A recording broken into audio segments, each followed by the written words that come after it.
Were neighbours They were too. neighbours. I was referring more to the Cronins. The Cronin side, yeah. No, yeah, there was yeah. a Cronin involved in the Yeah, Hurleys. yeah, There was David Hurley and his wife, and I think she was Cronin. I wouldn't be certain. They were way before my time. And if you, just to speak more on the neighbours, so there was Jack Pad, as you go out the lane on the And left, there was Jack Pad, up to beyond. There was And- we call that the course ground. straight the field ahead. you went into Yes. when you went straight out from Yes. the lane. And at the top of that field, there was The McNamara's? No. McNamara. McNamara's, yeah. Yeah. Funny thing, she was Sheedy, and we always referred to them as Sheedies. All right. Did somebody marry into that farm, or? That I have no Yeah, background on yeah. that, Tom. All I know was that we knew it as Sheedies, Okay. even though he was Dan. The father was Dan, I think, Dan McNamara, and Okay. there was a son, Jack, who these would be around our own families. There was Okay. our family, and then there was Sullivan's family. Remember Olin Sullivan? Yes, Olin, yeah. Yeah, well, their father, George Sullivan, would have got married, I'd say around the same time as my father Yes. got married. Okay. And both our families went to school together. Yeah. Now, McNamara's would be around that age too, might be. Okay. There was Jack, he would be around Peter Neddens. Oh, and there was another man who was there was a third. Then there was Tim back, who I know best, and then there was Mary. She had a called Gentle Hip, and there was Sheila, and there was Kit. So there would have been six of them altogether. And how many in the Sexton family? How many children? 8, you had it right, you had it written there. So 8 children, and in the George Sullivan's there was family? about 15 of them, I think. 15. So between the three families, there was 2 good football teams. Sullivan's had a football team. Yeah, their football team on their own. They can take anybody else on. Yeah. I won't ask you to name all the Sullivans now, because that would be very difficult. I think they might struggle to do that. To break So, but the and there was another one then, and I'll tell you the reference in this is there was Mick Kelleher and his wife. She used to go around to women having babies. Yes. She was a midwife, was she? She was a midwife. You may have known something about that. Yes. And would she travel far that time? Well, I don't really know. Yeah. I remember coming from school one day, and this man came with a horse and trap, and he asked me where she lived, so he gave me a lift as far as the bottom of the sardine, and I said to straight back the road there. So Mick Kelleher was down at the bottom of the land, as you might remember. Yes, yeah. And he'd be bouncing the Sexton land, would he? Yeah. Why I was bring him into it is, if you go over the road about 100 yards from his house, there was a well, and on the other side of that road was Leary's, the people I told you about, that my father bought their farm. Yes. They moved to Cork, and I think they went into the public house business. Oh, right, okay. Yeah. So, and was there a Leary's field at some stage? There was a Leary's. That was the wasn't top of that farm then. That was up near our house. Yes. And all the fields from there down were all Leary's farm originally. Okay. But for some reason, they called this field Leary's field. Yes. Now, the field next to that, nearer to our house, would be Port Ilor. And the one in front of the house was Port Vour, the big field. Yes. And of course, it wouldn't have to be very big at that time to be called a big field.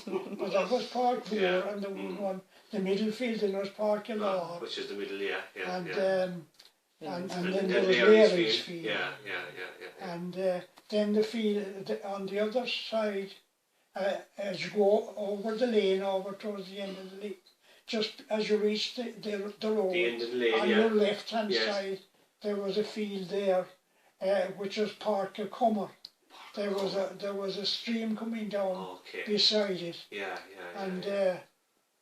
it used to cross the The lane the there. lane at one time, but Yes. Peter Medden built a stone covering over it and let the water go underneath, which levelled it off there to go down through the river, through the stream when my father came there. Did you have your own well? The well then, if you remember, as you go up to the yard from the house, Yes. as you go west, let's say, West from there, toward, yeah. a field away, there was, if you go up to, no, at the end of the yard then, if you go over the ditch and go up Angleways up through the field, there was a well up there, and that was where we got our spring water. Okay. Did you? But it was a natural well, or did you have to drill down? No, we didn't. Okay, it was there. It has been there for many years. I suppose the original Cronins probably shaped it. There was a kind of a shape over Oh it. yes. And so they actually, it was there, but they covered it and made sure that it was well, there. Well, I suppose the spring was there. I don't know. And if you came out of the house, because I remember when I was young and we didn't have a television ourselves, we used to come out of the house and we'd go west the lane, and there was another house over there, and Kitty That used was to Jack live. Daniels. That's Jack Daniels. Kitty was Jack's wife. Jack's wife, okay. Yeah. Where was she from? I don't know. She was from Dunamore. Was she? Okay. New to Prairie, actually. Because that's where she went back to when She went back to New in to her Prairie. elder years. Sorry, she wasn't. She didn't come from New to Prairie. As you go down to New to Prairie, there was a road going back into the Yellow Bog. Yes. Now, I never went back that road. I go straight through, coming up to Mallow. So I never had occasion to go back that way. And if you went to the right, you go into Cork. And she went to live back there when Jack died. She did. And did they have children? No. No. And what was Jack doing? Did Jack farm Jack's mother, no, sorry, Jack was a sister to Sullivan's mother. So when Jack died, the Sullivans took over his farm. Okay. And they were adjacent there anyway, weren't they? They were neighbours anyway. And yeah. it ended up to us Connie, who was the youngest, Has a farm now. that had the farm. Yeah. And he's still there. He's still there, yeah. His daughter just got married recently, and how I know that, which is a strange coincidence. There's a girl working in St. Camillus Hospital who, where my son Martin is, and she's working there, and she said to me one day, "Did you ever hear the name Rylan?" And I thought she was having me on, and she wasn't. She had just been to Rylan to a wedding, and she didn't know I came from Rylan. So it was her nephew that she kind of reared. That was that married to Connie Sullivan's daughter. And it wasn't even Ryland, it was Knocknagown wedding. Knocknagown, like, I mean, it was Connie's son or daughter, was it? Yeah, but they were married in Ryland. Oh yeah, but like the person came from Knocknagown. Oh yeah. So closer again to you. Yeah. And she didn't know that either. Yeah. God. So it's a small world, isn't it? Small world. Yeah. And she only, I said, "Why did you ask me that?" She says, "It was so far out of the way." She says, I ask everybody to ever hear of Ryland." Well, I remember there was a man I met, it was this 5 or 6 years ago, and he was doing a job in Ryland. He was a builder, and he was building a house in Knocknagown, actually not too far away from my own house there now. And I said, "Oh, Ryland, yeah." He said, "Do you ever hear of it?" I said, "I did. I lived there for years and years." "Well," he said, "'tis a tough place to get to," he said. "I can only describe it one way," he said. "'Tis in the middle of nowhere, but at the centre of everything." Because you're only 10 miles from Macroom, and 10 miles from Blarney, and 12 miles from Mill Street, and 14 miles from Cork. So he said, everything is close, he said, but it's very hard to get there. I was sorry for the people that were coming to Dan's funeral. When Dan was in the church that evening, they were coming out from Cork to the funeral, and it was an awful night. It was lashing, cats and dogs, and even Aidan went astray going out to it. Instead of turning off at the end of the straight road, he kept going straight and he ended up in the, down below Coachford. And I don't know how he ever found the place, but he did. It was lashing. And the day of the funeral, the next day in Coachford, it was rain and snow. I remember it, yeah. Do you? I do. It was an awful day. It was a terrible day. I can't remember what time of It year was the worst day that came that winter, I'd say. It was, yeah. It was a pretty awful day now. I must go back. So that was Kitty married to Jack Daniel. And if you went further west the road, then there was Bridge. He went to school Duggan. Paddy Duggan. Paddy Duggan. Duggan. He was in the county council. I think he was now. He lives in Ballinagree now. I think he was kind of handy with his hands with regard to mechanics. I don't know what he did. I think he worked in the council. Pad was a nice, quiet man, wasn't he? Lovely man. Lovely man. So he went to school with you. I knew him as a child more than as a man, but I did meet him as a man. And he was a very quiet lad when he was a child. And what about his mother? Was it Bridgie? Bridgie Duggan. Bridgie Duggan, yeah. Was she quiet? Bridgie Duggan and Jack Duggan and Pad was the son. Pad. I don't know if Pad got married. I think he did. He moved back to Ballinagre. Is he still there? He is still there, yeah. He lives near the pub somewhere back in Ballinagre. Is that right? I think he had no children, he had no children. His wife was a lovely lady. I can't remember where she was from now, but I'm glad he got a nice woman. But he did get a lovely woman to suit him. Now it was very nice.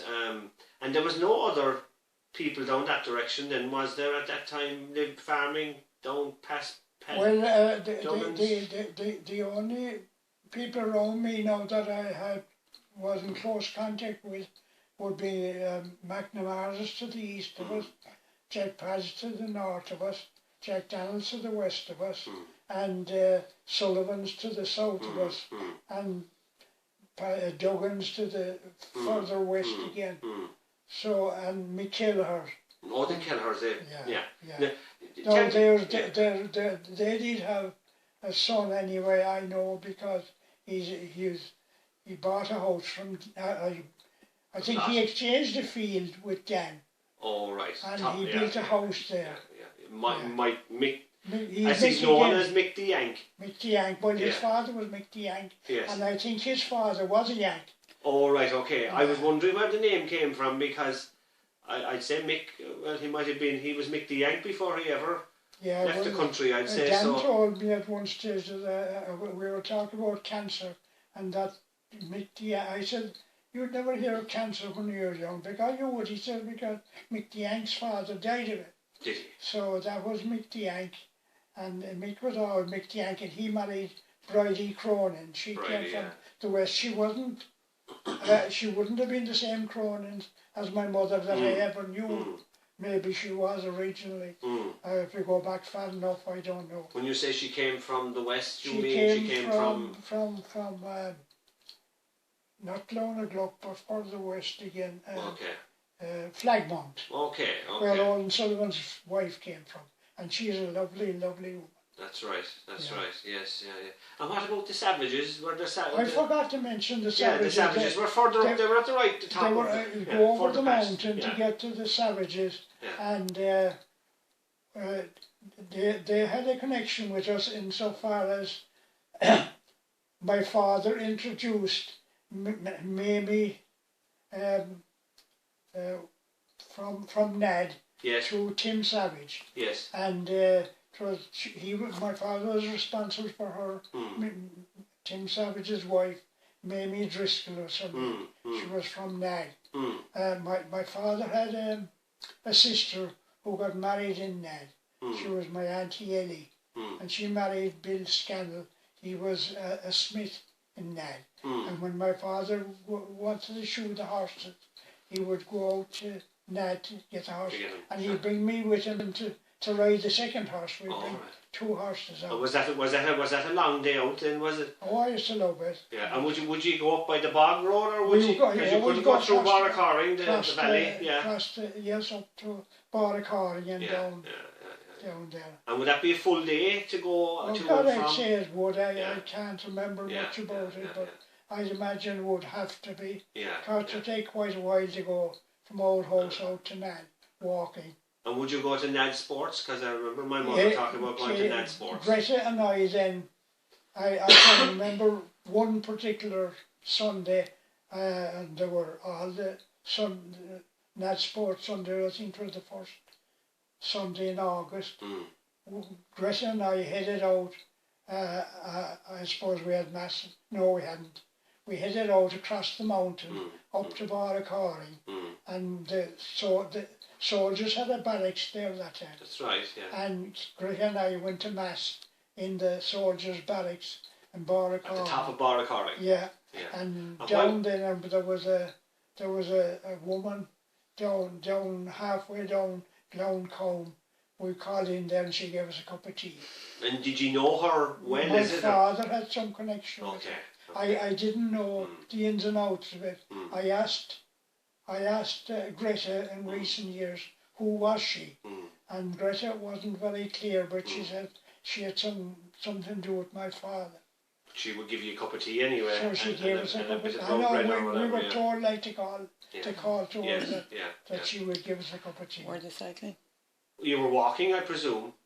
We walked from our house out to Ned and walked home again across the mountain. And would you participate in the sports? Or no. No, you just go for the fun. Peter did at one time, when he had time when he was young, he used to do a bit of cycling. And he cycled at sports on occasion, but he never had time really.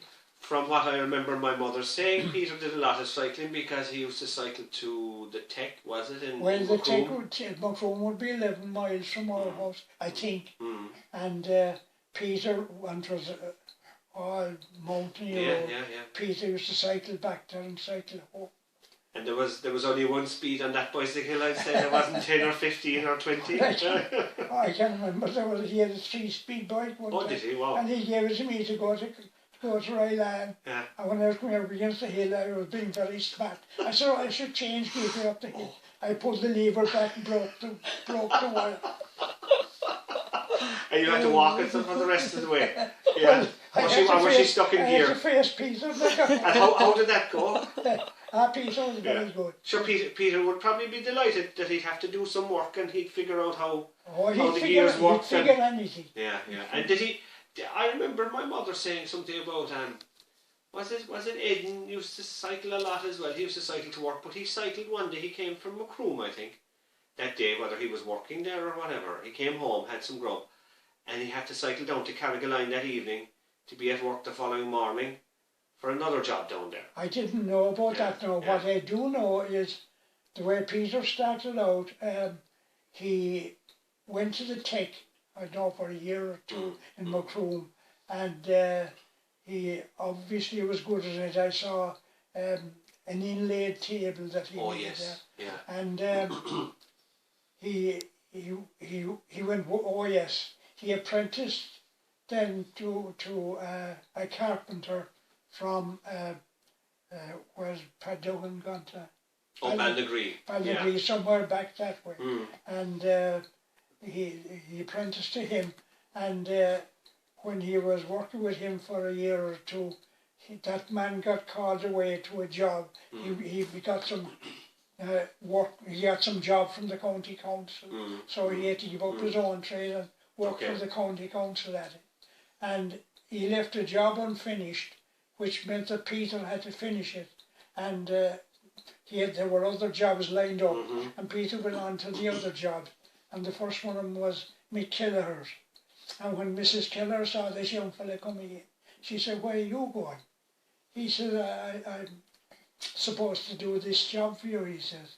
So, kind woman, she left him off. And when he was finished the job anyway, Gosh, he said, you can come back here anytime. And he went on from there then into the, where they wanted the building trade, but he got Eden with him then. And I remember he had Peter got a motorbike, and the two of them used to go off on the motorbike to work. And my mother used to have the hat crossways, and when she saw the two of them going on. And it was a good motorbike. Peter and Eden started into the building trade that way. Yeah. They used to repair houses. Was that in Cork, Tom, predominantly? Was it in the city? In Cork They City, or was went it all everywhere? over the place. Okay. Yeah, but I'd say it was in the country Right. generally, Okay. originally. Wow. So then Peter got a job in the city. Well, he couldn't work in the city. It had to be outside the city bounds for some reason, technical reason. I don't know. And he got a job to build 6 houses or something in Ballincollig. And Eden, that was where they started building. Then he got another one in out. Further out than Ballincollig, towards No, Macroom it direction? was in near to town. I don't know. Model Farm Road or And, something? Yeah. Douglas. Douglas, okay. He built something in Douglas, and he built houses in Cove. I was with him at that stage then when they were building in Cove. Okay. And I used to bring the men to work and bring them home, as well as the people working the job would say, I want so many screws, I want so many hinges. I'd go up to town to get them. So that was what I was doing. I was a useless member of the family. Well, without the screws, they wouldn't go far either. Maybe I needed a few. And was Dan there with them at the time? Or? Dan didn't start with them. Dan had a oh yes, they all started during the war. Peter got a lorry and he was drawing turf into the city from the, well, he used to go back to West Kerry at one stage because he took me with him on one trip. I was only a child, and that was during the war. And because there was no coal available, is it? Or they used to be burning turf in the city, yeah. And I presume that they were limited in what coal. And maybe it had to do with something to do with Dave as well, because he said burn everything English except their coal. Right. I don't know whether that had any bearing on that. But Peter got a lorry, built drawing turf, then Eden got another one, and he was drawing turf. Okay. And Dan got one then, and he was drawing, and he must have been very young at that time. Yeah. And were they all living at home at this stage? Well, Peter didn't have time to go home because he used to have to go back to West Kerry and load his load of turf, come into Killarney and stay in Killarney the night, and go to Cork in the morning and be in time for the weighbridge in Cork, and bring his truckload up down to the park or whatever it was. Wow. And when he'd empty it, he'd head back for West Kerry again, and that was his day. Wow. And Eden, I can't remember about Eden, where he probably lived at home, possibly all right. Dan definitely lived at home. And when the war was over, he got a truck and he was working, bringing stuff from farmers into town, and maybe grain or whatever. To be in bags that time, it wouldn't be loose like nowadays. Yeah. And he went into the haulage business then, and I remember he had 3 people hired, and the 4 of them used to go out into the gravel pit. They'd load a load of gravel and bring it out onto the road for surfacing. Okay. And he was working for the county council. He was doing that for the county council. Okay. And he was working for himself, but this is where his work was. And he was doing that for quite a while then. There was Paddy Leary and and Paddy Farrell Paddy and Farrell, himself. yeah. And then And he where moved were into they town. from, Tom? Those chaps. Paddy Farrell, well, that's a story all its own. Yeah. Now, the Paddy Leary was from Royalahan, Okay. and Mick Callaghan was west of Duggins again. Oh yes, he was from Flagmount. Flagmount. Yeah. Yeah. Was he Mick Tutt? No. Mick Tutt was Tutt's his father. brother. His brother. Okay. You Tim. Tim. Okay. Tim Tutt. He went to America after. Okay. And he So, Tim. did they have three trucks, 4 trucks? Did they have a number of trucks then at that stage on the road? He had. No, Dan had one truck, and Eden then he didn't have any truck. Okay. Eventually, Yeah. or Peter, they were working in the building. Now Eden was a bricklayer, and it was concrete blocks, and he was particularly adept at this. And Dan moved into town then and went in with them in the building. Okay. And Dan continued the building. Eden moved into land drainage. Okay. And Peter went into engineering. Okay. He at one stage he installed a unit for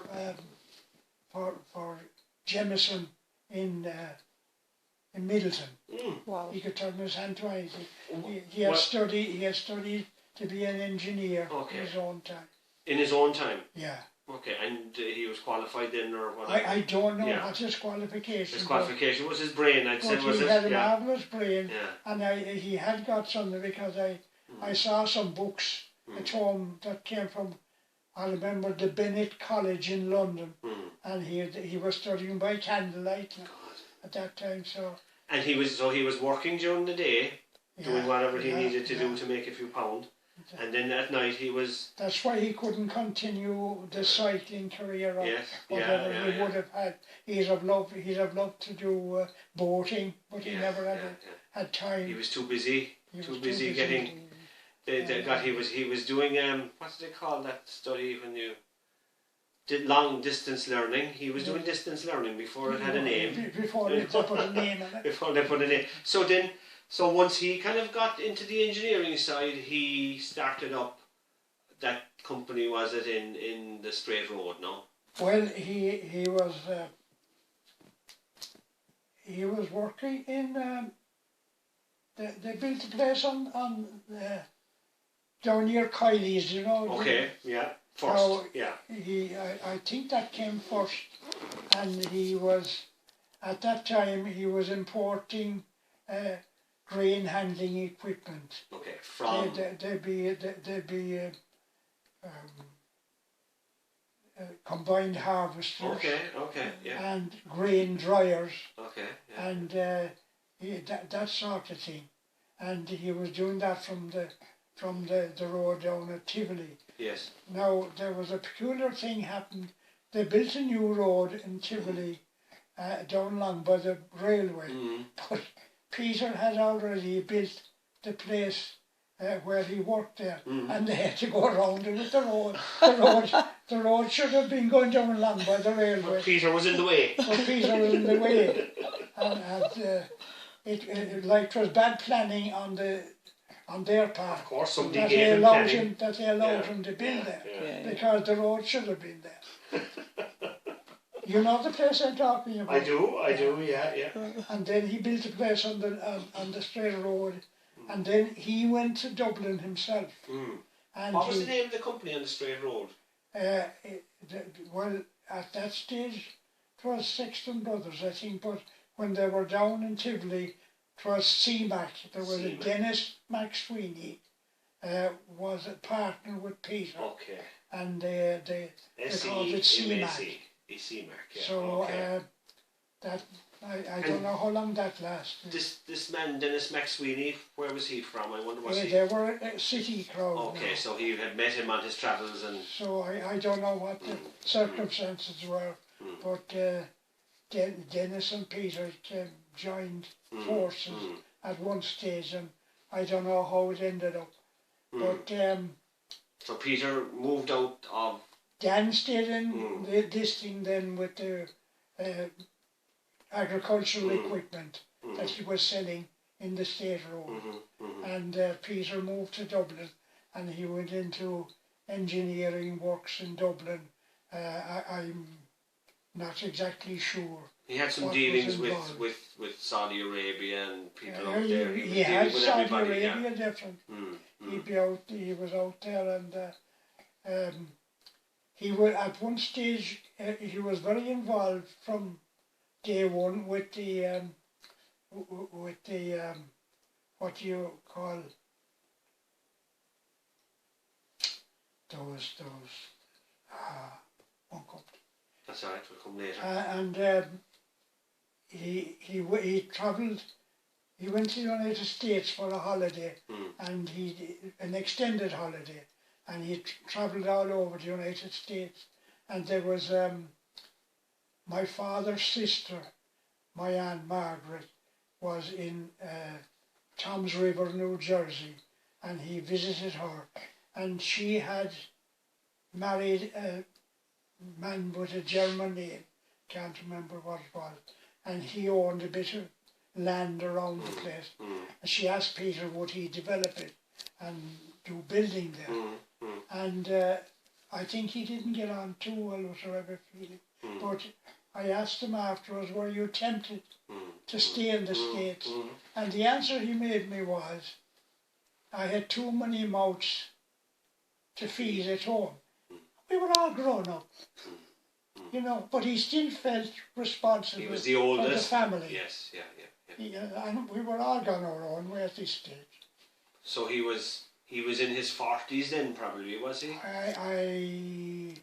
I think it was before he got married. You know, I'm not sure how he met Sue, but I think it was Legion of Mary.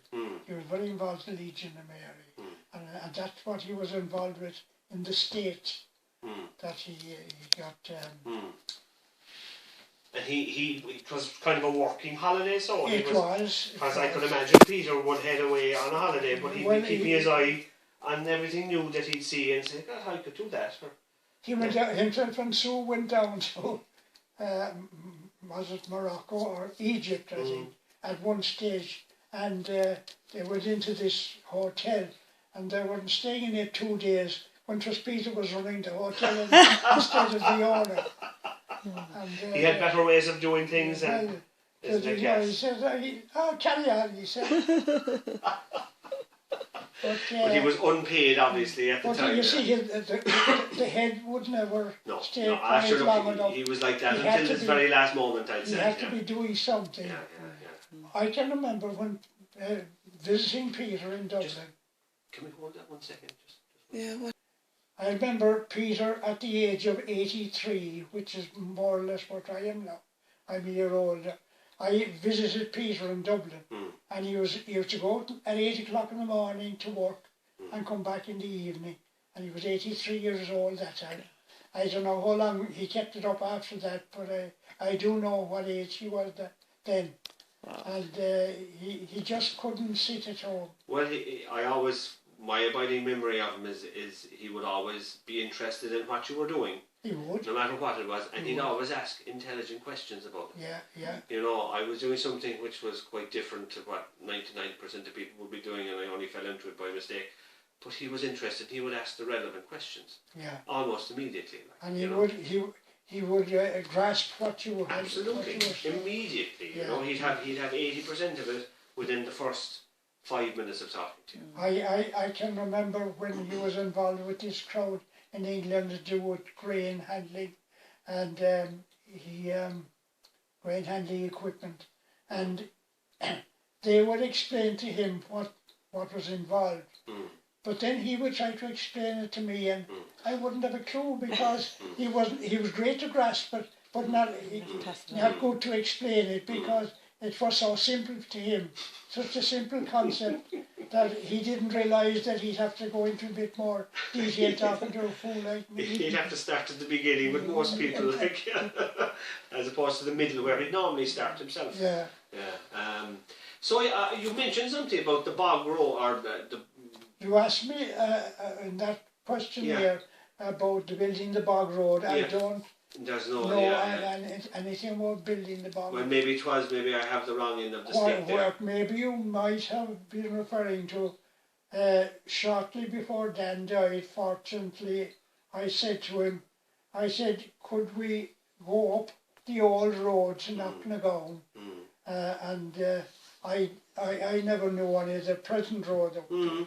But there was a road which, when you start into the road from Royland Cross and you go into the road to Knocknagown, you would only go about 50 yards and there would be a kind of a gully going in there. And that was the original road. And that we didn't go in there, but we were stopping and he'd be pointing out things to me. That road went up by Sonny Keating's, if you know where Sonny Yes, I do. I know that road. I know that lane. Yeah. Do you? Yeah, I do. Yeah, there's still a lane there. Like that lane, is it? It is there. Yeah. Well, that road went way up. Go away. And there was Tim Reardon, who was a postman with us. He lived on that road, which had become a big road by this time. And then it went across by Paddy the Tailor. Paddy the Tailor's, exactly, yes. And they went from there into the mountain.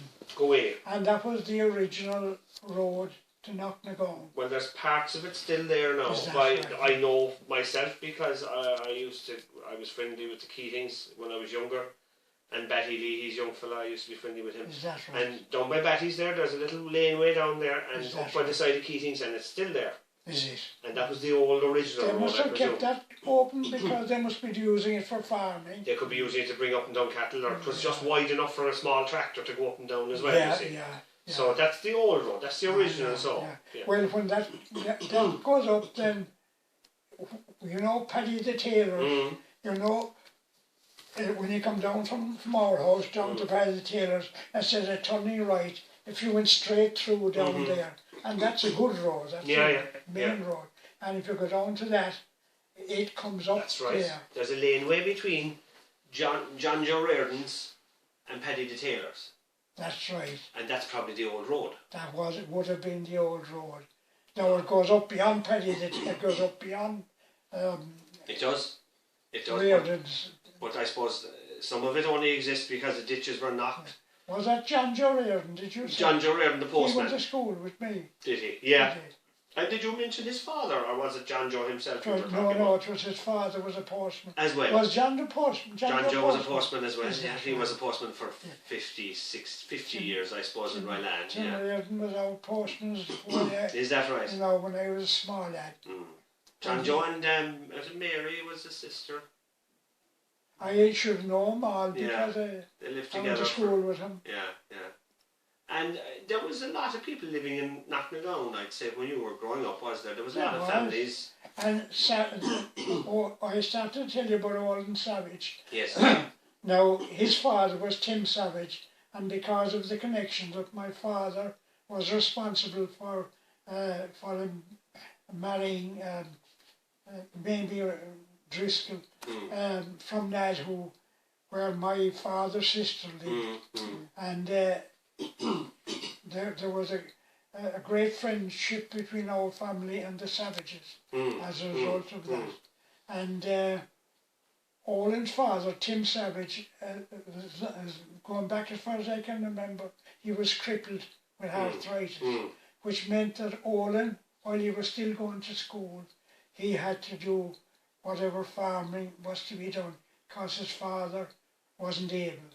So Olin, I used to pal with Olin Savage, and on the Sunday, most Sundays I'd go up to Olin Savage and we'd go around checking on sheep or whatever would be, and there was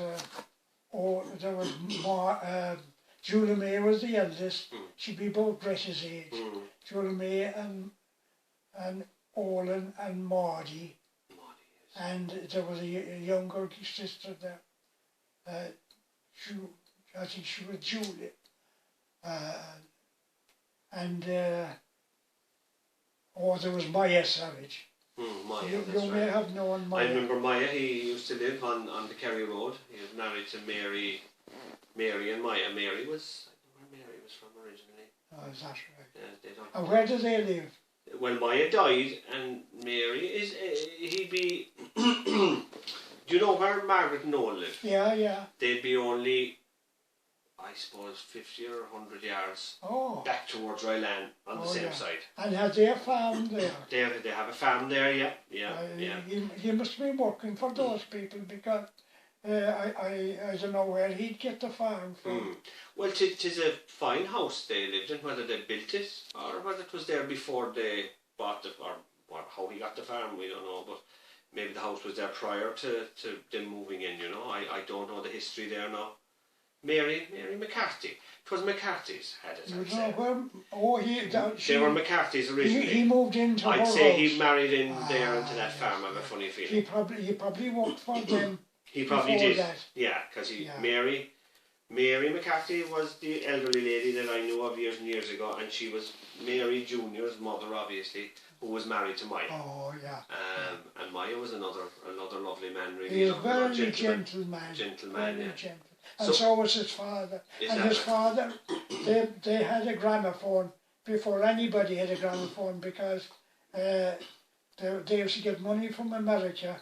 Her son or somebody belonging to Tim Savage's mother had got killed in the American army, and they used to get money from America every so often. And Tim Savage liked nothing better than to have the gramophone Is that going right? and have a bunch of us dancing around the kitchen. I'm going to ask you the question now. You've probably come up with the topic yourself, is scraping in the old days and going from house to house on, I don't know, was it weekends or would you go any night? There were certain houses where people came to. They came to our house because there was, I suppose, a lot of us there, and they got the habit of coming. But there's come to our house playing cards and scraping was just doing nothing except sitting Visiting chatting, and chatting, yes. and spending the winter nights. Yes, you know. And would there be a certain house you would go to on a certain night? Well, we used to go to Savage's, and my mother especially, and a bunch of us youngsters, well, Greta and Nellie, I suppose. We go up to Savage's, and Dan was very friendly with the Savages, and he actually was godfather to the youngest girl there, and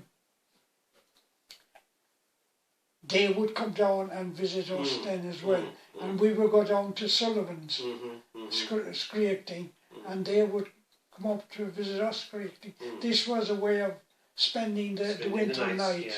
Yeah. And so you'll be playing cards, or you'll be singing well, songs? I didn't play the cards. Dan was very good at the cards. I was completely useless at them because I couldn't remember what last card would have played. So Dan was pretty good, and there was Jack Daniel used to come in, and Jack Pad's brother, Morris Cronin, yes. he used to come down, and Patrick Cronin. Now, there were 3 Cronins living there, Jack, Morris and Patrick, and none of them spoke to each other. Is that right?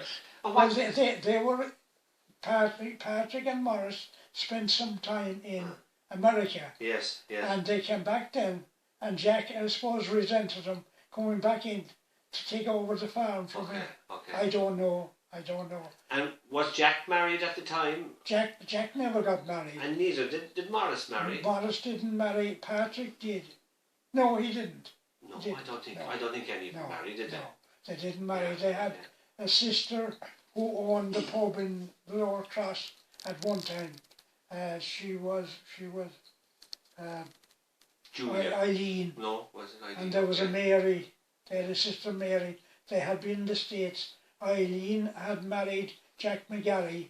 And they came home and they bought that pub at the Lower Cross. And John McGarry used to come visiting out to Ryland a bit. He used to visit Knocknagown, and he used to visit my mother, I think, even when she was moved down to Ryland, you know. I suppose. John McGarry and Eileen, wasn't it?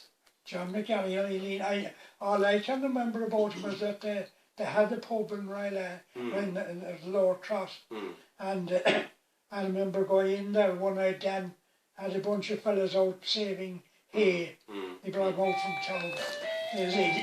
He was a boy that was reared as an orphan through the various schools, and he ended up at 16 years old out in Upton, near Bandon, and I'm only presuming this, that the Christian Brothers probably put an ad in the paper saying that they had these boys ready to go out into the world, and Conhorgan, I presume, applied for one, and Paddy Conhorgan Rylane, and Paddy Farrell ended up out there, and then he hadn't enough work to keep him going full time, so Paddy went around. He was with Jack Pad at one stage, and he was with Dan Hurley at another stage, and he ended up with Dan, and when he stayed with Dan then, and when Dan moved into Cork to the building, Paddy Farrell moved in with him. And that was Paddy moved out to Ballin. That's where he was when he died a couple of years ago, out in Ballin College. Oh, was he? Okay. Yeah, okay. Yeah. Do you remember Jack, who worked on the farm? I suppose it was from the 60s onwards. Jack McCarthy. Jack McCarthy. Do you remember him? I do. He came from West Cork. I don't know. I think he came from Ballinspittle or somewhere like that, was it? Was it Ballinspittle? I think it was kind of down that direction towards I would have sworn I was your back around Clonakilty. Maybe so. You could be right. You talk about Bandon where the pigs were Protestant. Jack used to talk about that, is it? Well, I have someone say that. Yeah. It's a good say. I heard that expression before. And come here, Jack was working in Knocknagown, I suppose, for 30 years of his life, was he? He worked for Dan in the yard, and Dan used him as a kind of a hand, general look labourer after the kind place of, yeah. when he'd be inside in town himself. And he did that for years, and he was alone in the house eventually. He was alone in the house eventually. I can't remember what became of him. He died? I don't know how long ago he died, but he died. God, it's 10, 12, just more, just 15 years ago or more he died. I don't think I was aware of it. I remember he had a very pronounced limp, Jack. I don't remember that. Yeah, It probably got worse. It got worse obviously as the years went on, but I remember he was coming to Mass in Rylane, and you would always know Jack even from the corner of your eye coming in, because he'd be down on one side and he'd be going back up and down again. Needed a new hip. He probably did need a new hip, and he never got one, I suppose. But Jack, I suppose a lot of them never got one at that time. No, you just you carried on with what you had, I suppose, and that was it. Yeah. So we're kind of I can't remember where we were before. You were rudely interrupted. We were rudely interrupted by the man who used to live here. I think we were gone past CMAC, and Peter had developed his own business. Oh yes, he was gone to Dublin. Yeah. I hope. He's gone to Dublin, and Dan were Dan and Eden continue to work in CMAC then, or? Eden went into the land drainage business, and that's where he met at Waterloo. He was they had these clay pipes which came from up near Ennis actually, Clare Castle, and when the two drains, they'd be meeting at an angle. Yes. And they'd cut a pipe at an angle, so the two pipes would meet, and they had a circular saw with a carborundum disc on it to cut the pipes. And Eden was doing it one day, and the disc broke, and it came up and caught him just on the lip, and went up through the corner of his eye and up into his brain. It actually got stuck in his brain, and his face went out like a concertina, because Danny Holohan was there with him, and Danny knelt down and said an act of contrition in his ear. He was gone. And they brought him into hospital, and they had no hope that he'd survive. But he said afterwards he could remember the nurse saying to him, "Don't go to sleep, don't go to sleep." They were afraid if he went to sleep he'd never wake up. And they removed what was in his head anyway, and it had actually entered the brain. And he came out and he was very cranky and cantankerous for a long time. And he ended up that he was very easygoing altogether. And he lived to 87. He did? He was longer after the accident than before it. Oh, you know, yeah. And he was, Did he lose his eye that time? Or he lost the sight of it. He didn't lose the eye. He lost the sight of his eye. He lost the sight of his eye. Yeah. And he used to still drive. He bought a car down in Charleville, not Charleville, Butterman. And he used to come up there to get it serviced. And when he'd come up there, he'd say, I'll go up and see Tom and Kay now at this farm. That's fine. He used to come up to us. But I don't know how he ever escaped, you know, with just being able to see with the one eye. That was after Mara died. That he used to come up here. Yeah. He used to travel a bit more actually after Mara died, I suppose. He was lonesome, I'd say. He was lonesome, and he used. But I remember you would say, how did he survive and all this? But he was a very careful driver, from what I could tell anyway, because every time he'd leave the house and we'd be saying goodbye, Eden, he'd walk around the car. He would. Very slowly. And he'd kick and look at every tyre to make sure check, it was still there, first of all. And he'd check the water, check the oil, and then he might put the key into the ignition. And then he'd drive along the road, he'd be looking in at fields of corn and cows. He used to be looking in over the ditches everywhere he drove. It was a good job he didn't have a four-wheel drive that was a little bit higher, because he'd never look at the road in it.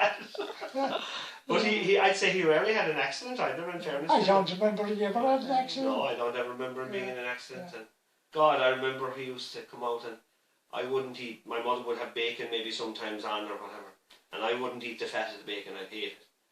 And Eden used to thrive on it. Oh my God, he'd ask for the fat. It was like what is it, Jack Spratt and his wife. The whole piece was gone by the time we were finished with it anyway. I remember being at a wedding with him and somebody wasn't able for their dinner, and he had throw it in here. Literally. So they threw it in there. He had a good stroke, as they say. He had a good stroke. And if he had a pint in front of him with that, then he wouldn't call the Queen his aunt. But he was a big man as well. I suppose he was, I say 6 foot plus he must have been. He was 6 foot plus. I couldn't exactly put himself and Dan would be 6 foot plus. Yeah. They were both very powerful men. Yes. And then there was yourself and Peter, who would be... Peter was lower size, but he was well built. Yeah. I had nothing going for the personality. Except the personality, and the that's good looks. The film star looks. And the money. The money. Where did you steal that from? So I suppose we'll have to talk a little bit about you, I suppose, for a change. You know? Yeah, I put it all down there. Yeah, but I'm going to ask you about, I suppose, your time as air traffic control. You were part I loved of that. it. Yes. That's the first thing I had to say. I went to Ballygreen in 1962 and I loved it. There was a whole lot of fellas who had great crack in it. Where I really loved it. But the night duties nearly killed me. I couldn't take them at all. Really? I couldn't sleep during the day. And what were the hours and for the night duty? at one stage I thought of giving up the job. You see, the thing had to go 24 hours. So we'd work in the daytime from 9 until 4.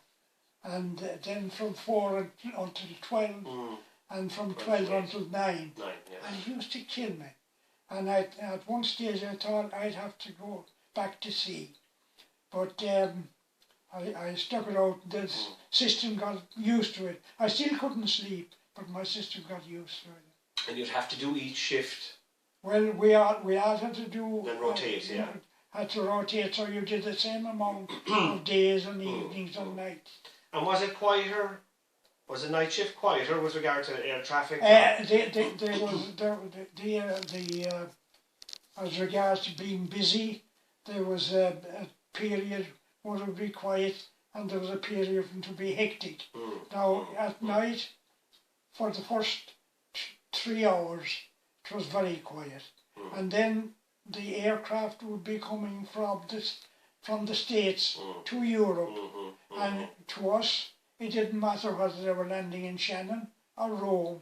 They came through us anyway, because we were dealing with the Atlantic, Okay. where Shannon Control would be only dealing with aircraft overflying our country. But Airspace, we'd be dealing with them wherever they'd be, as long as they crossed the Atlantic. And who would hand it off to you guys from the The US? system in the Atlantic was, we were responsible out as far as 30 degrees west, and from there westwards, Gander in Newfoundland would do it, and further south would be New York, and further south from us it was the Azores.